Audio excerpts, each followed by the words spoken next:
Parmi les plaisirs sensuels du Moyen-Âge, la sexualité sous toutes ses formes ne monopolise pas le terrain. Les plaisirs de la table sont à compter au nombre des grands plaisirs des hommes de ce temps, sans distinction de classe. Et parmi la prodigieuse diversité des plaisirs de la table, la boisson, et notamment le vin, occupe une place particulière. Dans ces sociétés à l'hygiène plus que douteuse, compte tenu des habitudes et de la maigreur des connaissances théoriques, le vin a pour lui cette dimension hygiénique que lui confère sa composition. Le vin est un produit sain, contrairement à l'eau, qui souvent est souillée par les activités agricoles et notamment l'élevage intensif, mais aussi par l'absence de traitement des eaux usées et l'immonde pollution des nappes phréatiques qu'elles impliquent. À Uzès, Thomas Plater attribue une épidémie de goitre à la qualité des eaux et des pratiques plus que douteuses comme celle qui consiste à utiliser des anguilles pour déboucher les puits. Le vin est donc un produit sûr. On en boit des quantités importantes, 2 litres par personne et par jour, pourrait être une moyenne qui, comme toutes les moyennes, ne dit rien.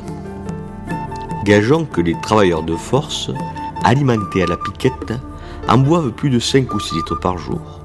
Les troubadours, Daumier et Palaisie, comme nous l'avons vu, nous décrivent les Français, à cette époque, c'est-à-dire au début XIIIe siècle. Pour un méridional, la notion de français est assez vague, et elle peut englober les Français du Nord et les Anglais. Daumier et Palaisie, donc, nous décrivent des Français passant leur temps à boire des sacs à vin de première catégorie en somme. Le discours médical sur le vin recommande les vins en fonction des âges, alors que le discours social attribue à chaque classe un vin particulier. C'est ainsi que les jeunes doivent préférer des vins blancs coupés à l'eau, et l'on voit bien ici que le discours a pour vocation de prévenir l'ébriété autant que possible. La jeunesse étant par nature portée à la destruction, et plus encore lorsqu'elle est imbibée d'alcool.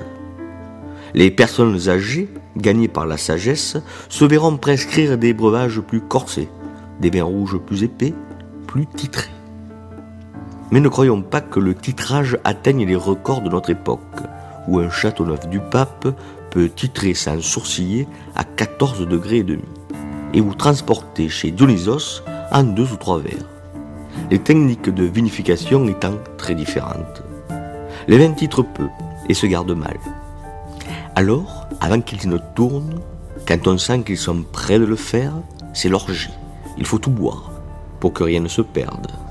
Et comme le disait le grand chimiste Lavoisier, qui s'y connaissait, rien ne se perd, rien ne se crée, tout se transforme.